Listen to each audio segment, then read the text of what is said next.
What it really cost series లో next car వచ్చేటప్పటికి Kia Carens.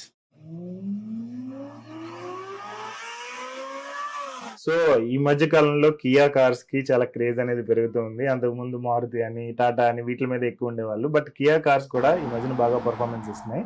But ఈ రోజు మనం ఫైనాన్షియల్ రివ్యూ అనేది చూద్దాం. టెక్ రివ్యూ అనేది ఆల్రెడీ చాలా ఛానల్స్ లో ఉంది కాబట్టి ఫైనాన్షియల్ రివ్యూ అంటే అసలు కార్ ఎంత పడుతుంది, ఈఎంఐలో కొనాలి అంటే ఎంత ఈఎంఐ మనం పే చేయాలి, డౌన్ పేమెంట్ ఎంత పే చేయాలి, అండ్ దీనికి మనం ఒక 3-4 ఇయర్స్ తర్వాత కొనుక్కోవాలి అంటే కనుక ఇప్పటి నుంచి ఎంత సేవ్ చేయాలి, అండ్ ఈ కార్కి మెయింటెనెన్స్ ఎంత అవుతుంది, అండ్ మిగిలిన డిప్రిషియేషన్ ఇలాగా ఎంత అవుతుంది అనేది మొత్తం ఇవన్నీ కూడా ఈరోజు చెక్ చేద్దాం. ఓకే,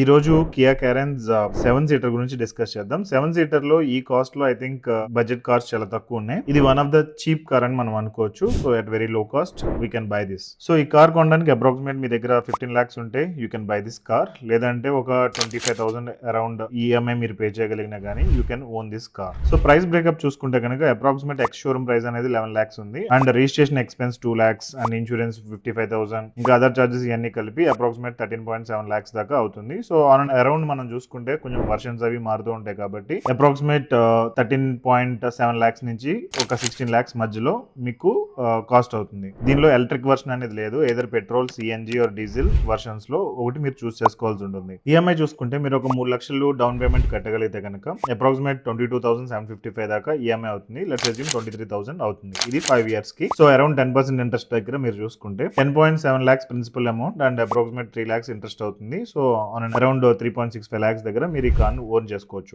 అండ్ 7 years పీరియడ్ చూసుకుంటే కనుక ఈఎంఐ 18,000 to 20,000 మధ్యలో you can own this car. మీరు సాలరీడ్ అయ్యుండి అండ్ ఈ కార్ ను ఓన్ చేసుకోవాలని అనుకుంటే మీ కార్ ఈఎంఐ అనేది 20% ఆఫ్ యువర్ మంత్లీ ఇన్కమ్ దాటకూడదు కాబట్టి అరౌండ్ ఒక 1.5 lakh నుంచి 2 lakhs మధ్యలో మీ సాలరీ వస్తూ ఉంటే కనుక you can own this car. మీరు బిజినెస్ పీపుల్ అయితే కనుక అరౌండ్ లైక్ మీరు ఇయర్లీ ఇన్కమ్ అనేది చెక్ చేసుకోండి. ఈ ఈఎంఐ మీరు పే చేయగలని అనుకుంటే that's fine. And apart of it మీరు చూసుకుంటే కనుక there are insurance renewal, service maintenance, fuel ఇవన్నీ చూసుకుంటే ఒక 2 to 2.5 lakh ఎక్స్ట్రా అవుతుంది. అంటే మీరు కార్ ఈఎంఐ పే చేయడమే కాదు, ఒక 20,000 to 30,000 మధ్యలో కార్ ఈఎంఐ ఉంటుంది. అండ్ టాప్ ఆఫ్ ఇట్ ఒక 1 lakh మీకు ఎక్స్ట్రా ఎక్స్పెన్సెస్ అవుతాయి. ఏదైనా చిన్న చిన్న రిపేర్లు అయినా, పెట్రోల్ అయినా, ఇంకా రిమైనింగ్ ఎక్స్పెన్సెస్ అన్ని అవుతాయి. బట్ 7 సీటర్ కాబట్టి ఇట్స్ కొంచెం మోర్ అడ్వాంటేజ్ అనేది మీరు అనుకోవచ్చు. How much you should invest to own without EMI. So EMI లేకుండా మీరు ఇది ఓన్ చేసుకోవాలి అంటే ఇప్పటి నుంచి మీరు ఒక 5 year టెన్యూర్ పెట్టుకుంటే కనుక 15% ఇంట్రెస్ట్ లెక్కన సేమ్ ఈఎంఐ ఎంత కడుతున్నారో అంతే అమౌంట్ మీరు ఇన్వెస్ట్ చేసుకుంటూ వెళ్ళాలి. సో ఒక 20,000 రూపీస్ మీరు మంత్లీ ఎస్ఐపి చేస్తే కనుక ఓ 15% రిటర్న్ లెక్కన you can own the car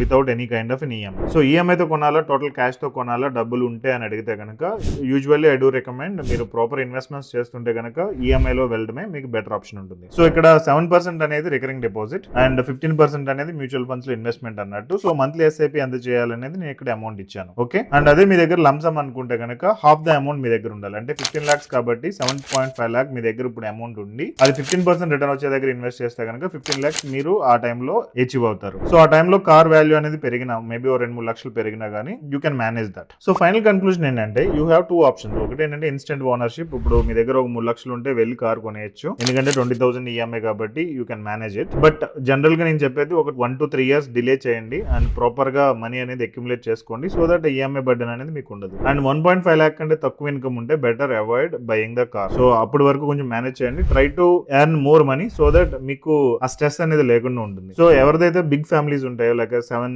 members are 6 members ఉండే ఫ్యామిలీస్ ఉంటాయి కదా, mother and father and kids ఆ టైప్ లో, సో వాళ్ళకి ఈ కార్ అనేది బెస్ట్ సూటబుల్ ఉంటుంది. Okay, wish you all the best for your Kia Carens. నేను ఇప్పటి వరకు చెప్పింది మీకు I think financial review clarity వచ్చిందని అనుకుంటున్నాను. కొనాలంటే ఎంత అవుతుంది అనేది. నెక్స్ట్ ఏ కార్ రిలేటెడ్ ఫైనాన్షియల్ రివ్యూ కావాలనేది ఇక్కడ కామెంట్ సెక్షన్ లో మెన్షన్ చేయండి, నేను చేస్తాను. అండ్ ఈ కార్ రివ్యూ రిలేటెడ్ మీ ఫీడ్బ్యాక్ ఏంటి అనేది కూడా ఇక్కడ మెన్షన్ చేయండి. సో దట్ నాకు అది కొంచెం ఎంకరేజింగ్ గా ఉంటుంది. Okay, wish all the best. See you in the next car video. Thank you.